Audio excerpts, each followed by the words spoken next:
আসসালামু আলাইকুম। বাংলা সংবাদে সবাইকে স্বাগত জানাচ্ছি ফিরোজ তোহা। শুরুতেই বিআরবি কেবলস সংবাদ শিরোনাম। ইন্না লিল্লাহ। পুরো মধ্যপ্রাচ্যে আবারও তৃতীয় বিশ্বযুদ্ধ শুরু হয়ে গেছে। মার্কিন যুক্তরাষ্ট্রের সঙ্গে ইরান কোনো আলোচনায় অংশ নেবে না। ইরানের পক্ষ থেকে সাফ জানিয়ে দেওয়া হয়েছে। এ কারণে আবারও পাল্টাপাল্টে হামলা শুরু হয়েছে। দখলদার ইসরায়েলি বাহিনী ও মার্কিন যুক্তরাষ্ট্রকে চরমভাবে ধুলাই দেবে ইরানের ইসলামী বিপ্লবী গার্ড বাহিনীর সদস্যরা। দখলদারদের কোনোভাবেই ছাড় দেওয়া হচ্ছে না, চলছে হামলার পর হামলা। আর এরই মাঝে আমাদের হাতে এসে পৌঁছেছে এই যুদ্ধের সর্বশেষ গুরুত্বপূর্ণ সবথেকে তাজা আপডেট সংবাদ আপনাদের জানিয়ে দিব। প্রথমেই জানাবো চীনের স্যাটেলাইট যেভাবে বদলে দিয়েছে ইরানের রণকৌশল। মধ্যপ্রাচ্যে ভূরাজনীতিতে এক নতুন মাত্রা যোগ করেছে ইরান ও চীনের মধ্যকার ক্রমবর্ধমান সামরিক ও প্রযুক্তিগত সহযোগিতা। সাম্প্রতিক গোয়েন্দা তথ্য ও প্রতিবেদনের ভিত্তিতে জানা গেছে যে চীনের তৈরি উচ্চ ক্ষমতাসম্পন্ন স্যাটেলাইট ব্যবহার করে ইরান তার কক্ষপথ ও ড্রোন হামলার নিখুঁত লক্ষ্যভেদ করার ক্ষমতা বহুগুণ বাড়িয়ে দিয়েছে। মার্কিন যুক্তরাষ্ট্রের বিভিন্ন ঘাঁটি এবং জাহাজগুলো টার্গেট করে একের পর এক হামলা চালাচ্ছে ইরান। এরপর জানাবো যুক্তরাষ্ট্রের সঙ্গে আলোচনা অংশ নিচ্ছে না ইরান। ইরানের পররাষ্ট্র মন্ত্রণালয়ের মুখপাত্র ইসমাইল বাঘাই জানিয়েছেন যে ইসলামাবাদে যুক্তরাষ্ট্রের সঙ্গে আলোচনায় অংশ নেবে না তারা। তিনি বলেছেন যুক্তরাষ্ট্র তার অভিজ্ঞতা থেকে শিক্ষা নিচ্ছে না, যার ফলে কখনো ভালো হবে না বলে মন্তব্য করেছেন তিনি। এদিকে যুক্তরাষ্ট্রের সামরিক জাহাজে ইরানের ভয়াবহ হামলা। ইরানের পতাকাবাহী একটি পণ্যবাহী জাহাজ জব্দ করার পর পাল্টা পদক্ষেপ হিসেবে যুক্তরাষ্ট্রের সামরিক জাহাজ লক্ষ্য করে ড্রোন হামলা চালিয়েছে তেহরান। এই উত্তেজনা বৃদ্ধির ভঙ্গুর যুদ্ধবিরতি নিয়ে উদ্বেগ বাড়িয়ে দিয়েছে খবর ইন্ডিয়া টুডের। ইরানের আধা সরকারি সংবাদ সংস্থা তাসনিম নিউজ জানিয়েছে যে মার্কিন সেনারা একটি ইরানি বাণিজ্যিক জাহাজে গুলি চালিয়ে সেটি আটক করার পর ইরানি বাহিনী ওমান সাগরে মার্কিন সামরিক জাহাজ লক্ষ্য করে ড্রোন হামলা চালিয়েছে। এবারে জানাবো যুক্তরাষ্ট্র ইরান আলোচনা চলমান রাখার আহ্বান ক্রেমলিনের। উপসাগর অঞ্চলে নেতিবাচক প্রভাব এবং বিশ্ব অর্থনীতির ক্ষতি এড়াতে যুক্তরাষ্ট্র ও ইরানের মধ্যে আলোচনা অব্যাহত থাকবে বলে আশা প্রকাশ করেছে ক্রেমলিনের মুখপাত্র দিমিত্রি পেসকভ। আজ সাংবাদিকদের সঙ্গে আলাপকালে ক্রেমলিনের মুখপাত্র দিমিত্রি পেসকভ এই তথ্য নিশ্চিত করেছেন। এবং সর্বশেষ জানাবো ইসলামী ব্যাংক দখলে এস আলমের শোডাউন। বিতর্কিত ব্যবসায়ী এস আলমের হাতে ইসলামী ব্যাংকের নিয়ন্ত্রণ ফেরাতে রাজধানীতে বড় ধরনের শোডাউন করেছে তার অনুসারীরা। এতে ব্যাংক থেকে চাকরিচ্যুত কথিত কর্মীরাও অংশ নিয়েছে। এ সময় তারা বর্তমান পরিচালনা পর্ষদ ভেঙে দিয়ে পলাতক এস আলমের কাছে একটি ব্যাংকটির মালিকানা ফিরে দেওয়া সহ তাদের চাকরি পুনর্বহালের দাবি জানিয়েছে। উল্লেখ্য এস আলম যখন ইসলামী ব্যাংকের এমডিকে মাথায় বন্দুক ঠেকিয়ে ব্যাংকের দখল নিয়েছিল তখন থেকে এসব ব্যক্তিদেরকে এস আলম নিজের এলাকা থেকে শুধুমাত্র কার্যক্রমগুলো আসলে চালানো যাচ্ছিল এবং পরে পরিস্থিতি উত্তেজনাকর অবস্থায় চলে যায়। প্রিয় দর্শক, এতক্ষণ শুনছিলেন সংবাদ শিরোনাম, এবারে বিস্তারিত। তবে তার আগে বন্ধুরা অনুরোধ থাকবে এই সংবাদটিতে একটি লাইক দিন। এই চ্যানেলে আপনি নতুন হয়ে থাকলে আমাদের সংবাদটি দেখতে দেখতে চ্যানেলটি সাবস্ক্রাইব করে রাখুন। কমেন্ট করে বন্ধুরা আপনার মূল্যবান মতামত জানিয়ে দিন আপনি বিশ্বের কোন দেশ থেকে বা বাংলাদেশের কোন স্থান থেকে আমাদের সংবাদটি দেখছেন এবং শুনছেন। আর বন্ধুরা সংবাদটি আপনার সোশ্যাল মিডিয়া ফেসবুকে শেয়ার করে বন্ধুদেরও দেখার সুযোগ করে দিন।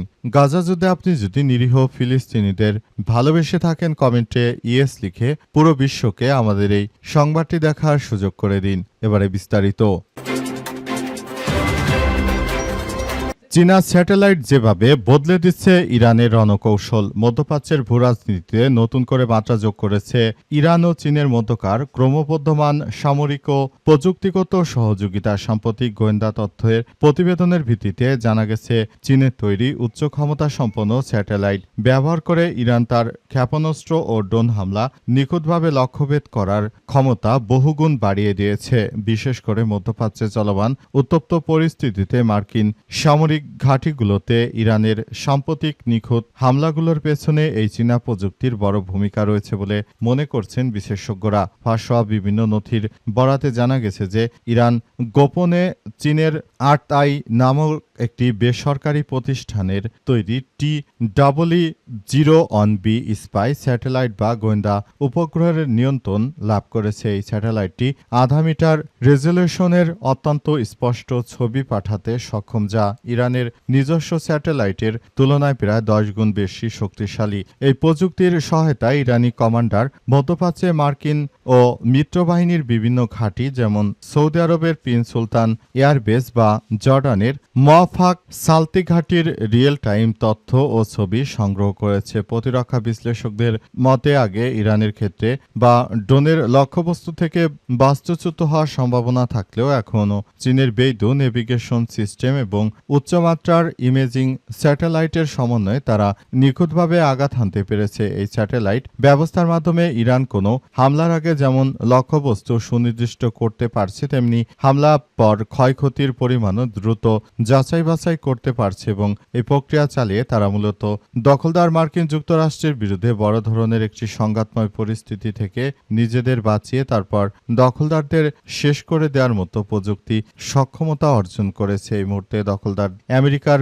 বিরুদ্ধে তারা বড় ধরনের একটি সফল হামলা কার্যক্রম তারা যথাযথভাবে চালিয়ে যাচ্ছে এবং সবকিছু নিয়ন্ত্রণ করে দিচ্ছে। দখলদারদের শেষ করে দেয়া হচ্ছে।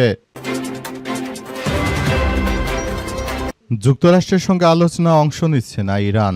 ইরানের পররাষ্ট্র মন্ত্রণালয়ের মুখপাত্র ইসমাইল বাঘাই বলেছেন, ইসলামাবাদে যুক্তরাষ্ট্রের সঙ্গে আলোচনায় অংশ নেবে না তেহরান। তিনি বলেছেন, যুক্তরাষ্ট্র তার অভিজ্ঞতা থেকে শিক্ষা নিচ্ছে না, এর ফল কখনোই ভালো হবে না বলে মন্তব্য করেছেন তিনি। বাঘাই বলেছেন, 10 দফা প্রস্তাব জমা দেওয়া হয়েছিল এবং তা ইসলামাবাদে আলোচিত হয়েছিল। যুক্তরাষ্ট্র ও ইসরায়েলের হামলার আগে হরমুজ প্রণালী নিরাপদ ছিল বলেও উল্লেখ করেছেন তিনি।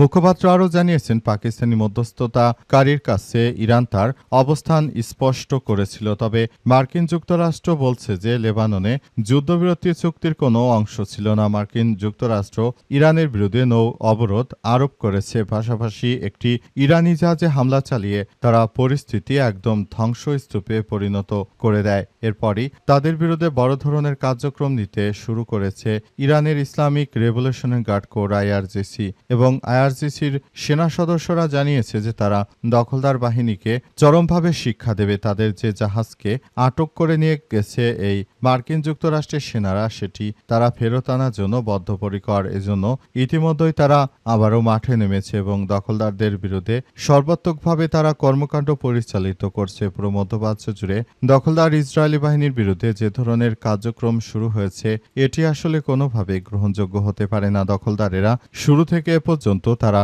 যে ধরনের কার্যক্রম শুরু করেছে, এতে করে আসলে এই যুদ্ধে ইরান কোনোভাবেই অংশগ্রহণ করতে পারে না আলোচনার মধ্য দিয়ে যে যুদ্ধের সমাপ্তি হওয়ার কথা ছিল, মনে হচ্ছে যুদ্ধ আরও বেশি খুবই খারাপের দিকে চলে যাচ্ছে।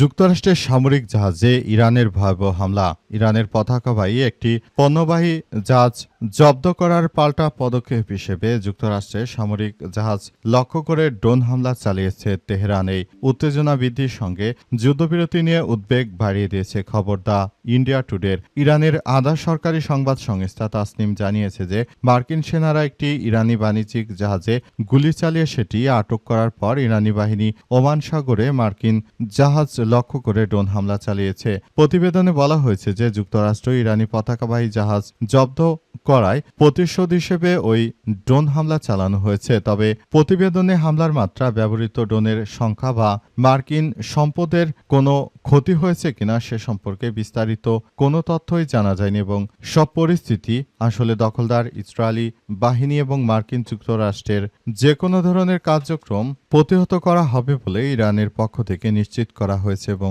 পুরো মধ্যপ্রাচ্য জুড়ে জায়নবাদী ইহুদিবাদীরা যে ধরনের কার্যক্রম শুরু করেছিল সবকিছু আসলে ধ্বংসস্তূপে পরিণত হয়েছে। মধ্যপ্রাচ্যে যে ধরনের কার্যক্রম শুরু হয়েছে, ইহুদিবাদীরা যেটা শুরু করেছে সেটি আসলে কোনোভাবে কোনোভাবেই গ্রহণযোগ্য নয়। দখলদারেরা শুরু থেকেই যে ধরনের কার্যক্রম তারা চালিয়ে যাচ্ছে, এটি কোনোভাবেই কোনো ভালো রাষ্ট্র সমর্থন করবে না। ইরান একটি গণতান্ত্রিক রাষ্ট্র হওয়ার পরও তাদের উপর ইহুদিবাদীরা যে হামলা চালিয়েছে, তাদের রাষ্ট্রটিকে তারা ভেঙে দেওয়ার জন্য যে সন্ত্রাসী কর্মকাণ্ড করেছে, এটা কোনোভাবে আসলে গ্রহণযোগ্য হতে পারে না বলে নিশ্চিত করা হয়েছে। পুরো মধ্যপ্রাচ্য জুড়ে দখলদারদের বিরুদ্ধে তাই সবাই এখন অনেক বেশি সক্রিয় ভূমিকা পালন করছে, যাতে করে দখলদারেরা ভবিষ্যতে কখনোই আর কোনো সন্ত্রাসী কর্মকাণ্ড করতে না পারে সে ব্যাপারটি নিয়ে তারা সবাই ঐক্যবদ্ধভাবে ভূমিকা পালন করছে। যুক্তরাষ্ট্র ইরান আলোচনা চলমান রাখার আহ্বান ক্রেমলিনের। উপসাগরীয় অঞ্চলে নেতিবাচক প্রভাব এবং বিশ্ব অর্থনীতির ক্ষতি এড়াতে যুক্তরাষ্ট্র ও ইরানের মধ্যে আলোচনা অব্যাহত থাকবে বলে আশা প্রকাশ করেছে ক্রেমলিন। আজ সাংবাদিকদের সঙ্গে আলাপকালে ক্রেমলিনের মুখপাত্র দিমিত্রি পেসকভ এই তথ্য নিশ্চিত করেছেন। দিমিত্রি পেসকভ বলেছেন, আমরা দেখতে পাচ্ছি উপসাগরীয় অঞ্চলে পরিস্থিতি বর্তমানে অত্যন্ত নাজুক এবং অনিশ্চিত।